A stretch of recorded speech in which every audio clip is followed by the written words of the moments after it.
Donald Trump 20 जनवरी को राष्ट्रपति पद की शपथ लेंगे, लेकिन उससे पहले ही ईरान के खिलाफ इजरायल एक बड़ा एक्शन ले सकता है। अब खबर यह है कि ईरान में टारगेट नेतन्याहू तय करेंगे और बटन ट्रंप दबाएंगे।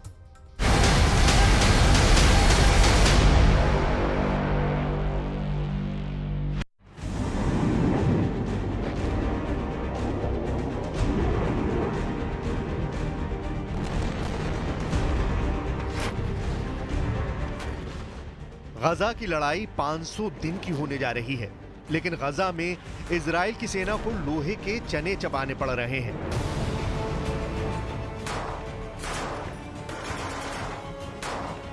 कब कौन से कोने से ग्रेनेड आकर फटेगा या स्नाइपर की गोली कनपटी चीरते हुए सिर के चिथड़े उड़ा देगी।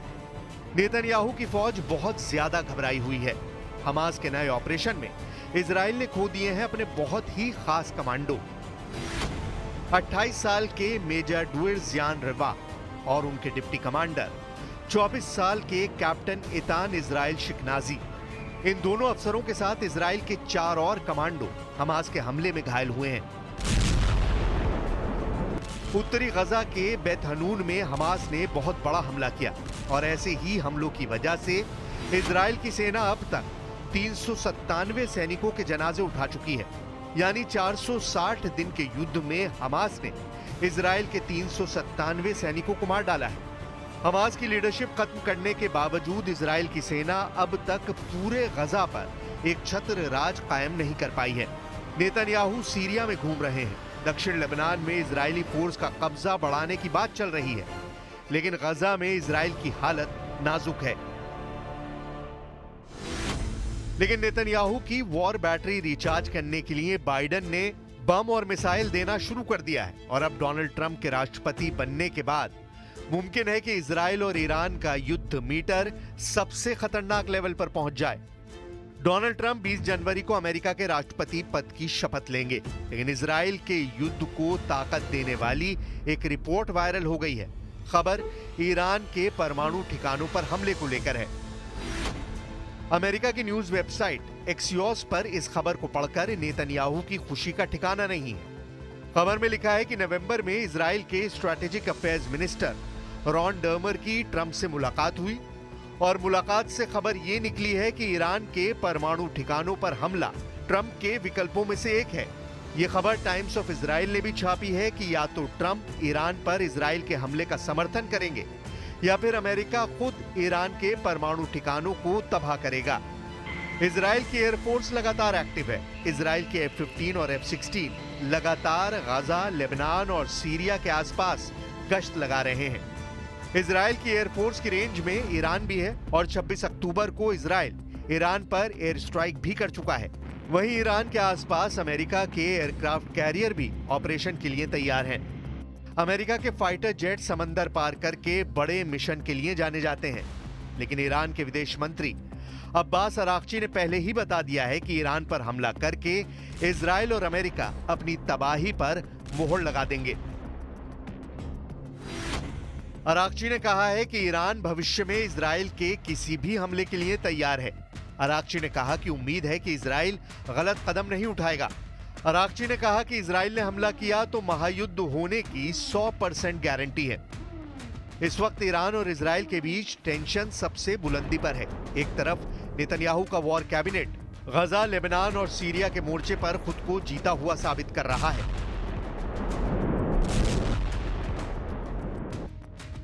तो दूसरी तरफ ईरान के सर्वोच्च नेता अली खामनेई पहले भी बोल चुके हैं कि इजराइल पर हमला जरूरी है। ईरान के जनरल ने भी बता दिया है कि सर्वोच्च नेता अली खामनेई का बदले वाला ऑर्डर बदला नहीं जाएगा। यही इजराइल के साथ साथ अमेरिका का भी सबसे बड़ा खौफ है। 1 अक्टूबर 2024 को ईरान ने इजराइल पर 200 मिसाइल फायर की। 26 अक्टूबर 2024 को इजराइल ने ईरान पर जवाबी अटैक किया। अब इंतजार है ईरान के काउंटर अटैक का। सवाल है कि क्या जनवरी में ही ईरान इजराइल पर बड़ा हमला कर सकता है? ईरान आगे क्या करने जा रहा है? क्या डोनाल्ड ट्रंप के चुनाव जीतने के बाद अमेरिका ईरान को लेकर और ज्यादा आक्रामक हो जाएगा? ईरान बार बार कह रहा है कि उसका तीसरा हमला यानी ऑपरेशन ट्रू प्रॉमिस 3 बहुत घातक होने जा रहा है और इजराइल पछताएगा कि उसने ईरान पर 26 अक्टूबर वाला हमला क्यों किया। इसलिए हर रोज की तरह अगले 24 घंटे भी बहुत अहम है, क्योंकि अब इजराइल के कई बड़े टारगेट्स का डेटा ईरान के मिसाइल कंट्रोल रूम में फीड कर दिया गया है। इजराइल की कैपिटल तेल अवीव, इजराइल का दूसरा सबसे बड़ा शहर और पोर्ट सिटी हाइफा, इजराइल का तीसरा सबसे बड़ा शहर अश्केलॉन, इजराइल का सबसे बड़ा बंदरगाह अशदोद, इजराइल का सबसे खतरनाक मिलिट्री बेस नेवातिम, नेगेव के रेगिस्तान में इजराइल का सबसे बड़ा शहर बीरशेबा। इन्हें मिलाकर इस वक्त इजराइल के 25 शहरों में ऐसा अलर्ट है। एक ऐसी घड़ी टिक टिक कर रही है जो किसी भी वक्त बिना वार्निंग के रुक सकती है। 1000 मिसाइलों वाला ये वो टाइम बम है जिसके टारगेट पर पूरा इजराइल है। नेतन्याहू जानते हैं कि ईरान ने 1 अक्टूबर 2024 को जैसा हमला किया था, वैसा ही हमला या उससे 2 गुना या फिर 3 गुना मिसाइलों से हमला दोबारा किसी भी वक्त हो सकता है। 1 अक्टूबर को ईरान ने 200 बैलिस्टिक मिसाइल फायर की थी। इस बार ईरान 1000 मिसाइल फायर करेगा तो क्या होगा? यह बात इजराइल से ज्यादा अमेरिका को परेशान कर रही है।